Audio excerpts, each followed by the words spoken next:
Now, most people, even though we are in an increasingly secular society, are not hostile to religion. Even those who describe themselves as spiritual but not religious believe, that if people would only follow the Ten Commandments, most of this world's problems would disappear. But according to today's gospel, that is exactly the kind of religion that Jesus came to end. If Jesus came to visit us today, as he did then, it would probably be something like this. Just as we're ready to start the service, a visitor stands up and starts to cause a commotion, all kinds of yelling. Some of the guys try to come and restrain him, calm him down, as he starts walking around the sanctuary, angrily shouting, starting to throw hymnals at us, pushing everybody else aside, and he rushes to the altar, and he throws everything on the floor, and we are shocked, stunned. How could he dare to do this? That is Jesus in today's gospel. Rarely do we ever think of Jesus as being this angry. The Gospels of Matthew, Mark, and Luke report this happening at the end of Jesus' ministry, during the last week of his life, after his critics have picked and poked at him for years. Yeah, Jesus' rage was understandable after all of that. His patience has reached its limit. But in the Gospel of John, this event happens at the beginning of Jesus' ministry. There's no way to explain Jesus' rage. So far in John, no one has even raised a word against Jesus. Everyone has been impressed, even marveling. For example, back there at Cana, when Jesus turned water into wine.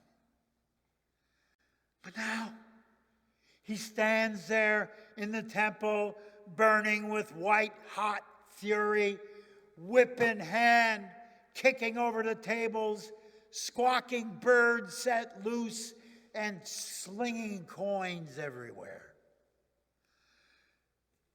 "Get these things out of here," he screams. "Stop making my Father's house into a marketplace." The problem is not only that Jesus is mad. The problem is that he is in the temple mad. The scene occurs in the temple during Passover, the greatest religious celebration of the year for Jews. This is like Christmas Eve at King of Glory. And the candles are burning romantically in the darkness as the congregation sings Silent Night. And Jesus bursts in, angry, whip in hand, kicking over the Christmas tree and yelling, "Bah humbug!"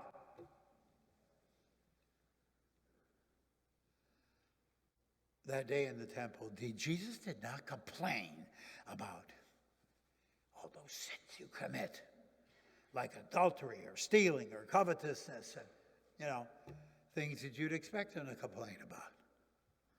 Instead, he assaults the Christmas tree, tears apart our worship service, ruins Silent Night.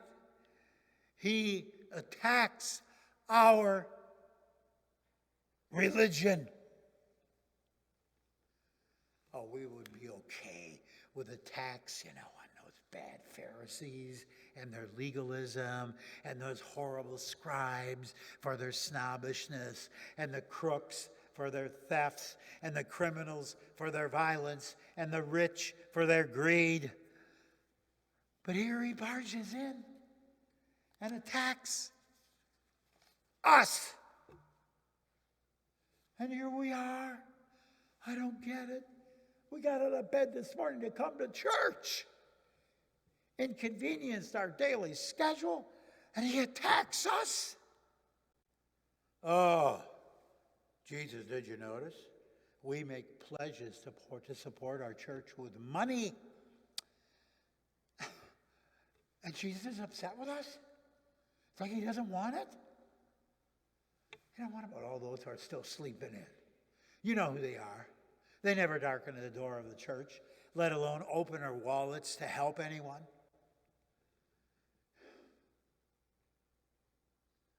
Instead of attacking them, he attacks people like us who are trying to show up and take our religion seriously. You know, Jesus, those merchants in the temple, they were providing a much needed service for those who were taking their religion seriously. Roman coins, the only kind used in Jerusalem, could not be used to pay the temple tax. One needed shekels. Therefore, every time you went to your synagogue, the temple, the church, if you wanted to give an offering, you had to deal with the money changers. I mean, if you wanted to offer God an unspotted ox, unblemished lamb, a beautiful pigeon, as Scripture requires, then you got to buy one from a temple merchant. You know, just like we write a check or arrange for an electronic transfer today. I mean, Jesus, what's wrong with that? The tables that Jesus overturns are ours. The religion he wants to end is ours.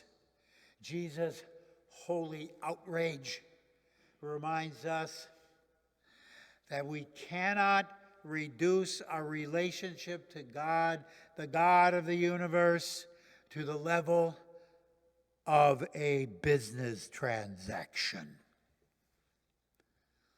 And yet we do. Oh, you know, here, put your money in the offering plate, make a charitable contribution, write a check, and you will get a pleasant dose of God.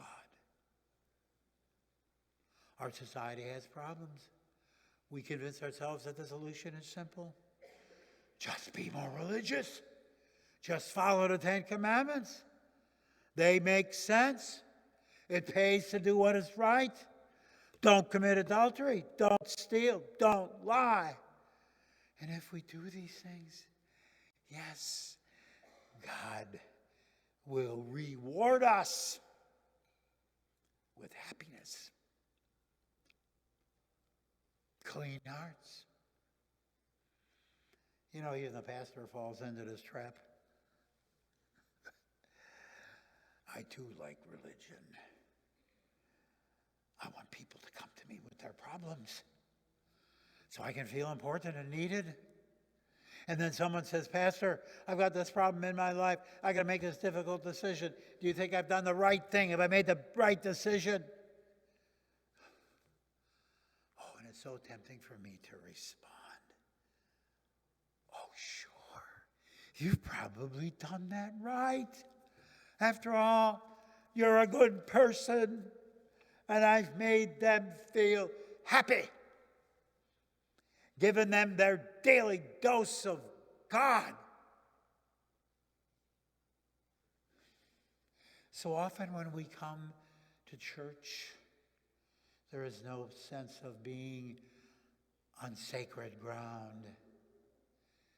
There is no sense of being in the temple with Jesus, where there is smoke and screams of slaughtered animals on the altar and blood trickling down the marble steps. No sense of being in the presence of a holy God. It is only a polite business transaction. Thank you, sir. You put your worries in here and your cares in here, and we will send you out with a blessing there. Very neat. We sometimes make the church into the neighborhood supermarket. Get out of bed, get dressed, open the hymnal, sing the songs, keep your eyes open, drop your money in the offering plate, stand for the benediction, and say, hello to God. And then we get to go back home, having done our duty, having gotten church out of the way by having performed our religious obligation. And this made Jesus very mad. Very, very mad. Very, very, very mad. I think John chose to tell this troubling story right up there at the front in the beginning of the gospel, because he wanted us to know right up there from the beginning of the gospel of John what kind of God we meet in Jesus. If any of us thought that our salvation was coming in the form of a nice young man from the Middle East who will turn water into wine in our weddings, invite a few of us to join his prayer group, and say nice things to us, we are terribly mistaken. John shows us Jesus pounding at the door, waving a whip, overturning the tables, driving the unleashed oxen across the new carpet and spoiling the service. Our polite religion makes him so mad. I bet that Jesus would rather be an atheist than to practice a religion like that. That brings you back to the Ten Commandments. As we discussed in this morning's adult class, Ten Commandments are not just rules so that we can get what we want. On the contrary, they are the mirror that reveals us for the sinners that we are, that we have, as we heard this morning, Jabbat's disease. The commandments are the prosecutors accusing us of using our religion to cover up the fact that we have not trusted God as we ought, nor loved our neighbor as we should. In this season of Lent, we do not merely fret over our mistakes. We stand before a righteous and holy God whose commandments intrude on our lives, overturn the tables, set wild birds loose, and dump coins on the floor. His presence is the sting of a whip on our back as he barges into our Sunday morning worship service and drives us out of our complacency. When those in the temple who were deeply offended, believe me, just like we would be, asked Jesus, what gives you the right to vent your anger like this? And Jesus had an utterly strange reply. He said, destroy this temple, and in 3 days I will raise it up.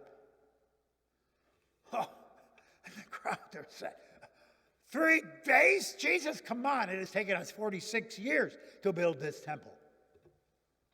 It took us years of careful planning and major financial commitments and taking out a mortgage and paying it back to build this church, we say. tear it all down and in 3 days raise it? You know? And we, like they in the temple that day, dragged him from the temple. And we stripped him. And we beat him. And we hung him on a cross to die. Jesus, that is what we think of you after what you did to our religion.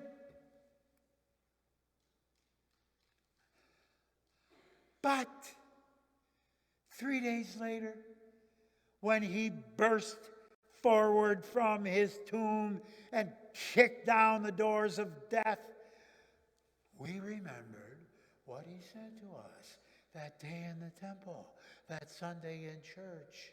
And when we asked him for a sign of true religion, we expected him to point to our goodness. And instead he pointed to his cross, to his death and resurrection. There is the true temple. There we get the goodness of God. There we get our clean hearts, built not on our works, our accomplishments, our deeds, whatever you want to call them, but on his body and blood. And now we understand what that ruckus was all about in the temple. Now we know why he was so against our religion. Now we know where to meet God, the God we can trust. Not in our religion of good deeds, warm feelings, self-serving attempts to be good, all of our successes and happiness. No, we meet this God in Jesus where? At the end of our rope, at the back of the bus, at the end of the line, when our lives have fallen apart, when we are ashamed and want to hide and run. There we meet the God in Jesus who washes us in his blood and drenches us in his forgiveness and bathes us at the baptismal font and protects us in the shadow of his cross. And there, the angry voice of Jesus that cleansed the temple is silenced. There, God's scathing judgment of us has ended. There is the end of religion. And instead, we get to hear the promise of a new life. We get to feel those hands on our head. Jesus says, "You are mine, and there is a new beginning." For now, we are alive in Christ. Our life changes. The religion that demands that we have to keep score and have to keep track of how well we have lived, and that continually exhausts us with its relentless requirements and unending expectations, is over. Kaput. Done. Finished. Jesus has ended that way of living. Christ has brought us to an end to that kind of religion. We now are free and get to use our lives to serve the world instead of always having to check on how well we are doing. God, I hope you're watching. No. We joyfully go into our homes, our neighborhoods, our schools, our places of work, not to be religious and to show off how pious we are, but to freely give ourselves away to serve our neighbor. And we never expected to give glory to our God. And for that privilege, for that opportunity, what can we say? But thanks be to God for ending our religion